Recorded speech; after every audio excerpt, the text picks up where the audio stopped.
আল্লাহ বলে, সাবধান বান্দা, এই কবরে আসলেই তুমি জানতে পারবা তোমার নাফরমানির শাস্তি কি।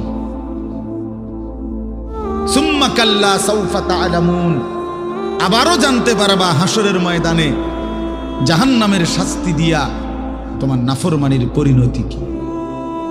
দুইবার বলছেন আল্লাহ, একবার বলছে কবরে জানতে পারবা তোমার নাফরমানির শাস্তি কি, আরেকবার জাহান্নামে জানতে পারবা হাসরে তোমার নাফরমানির শাস্তি কি। সামান্য কয়টা বুট বেচতে বেচতে বেচারা এক ওয়াক্ত নামাজ পড়ে না, কদ্দুর চা বেচে, দুইটা বন বেচে, বেচারা এক ওয়াক্ত নামাজ পড়ে না। একটা অটো চালায়, নামাজ পড়ে না। একটা সিএনজি চালায়, নামাজ পড়ে না।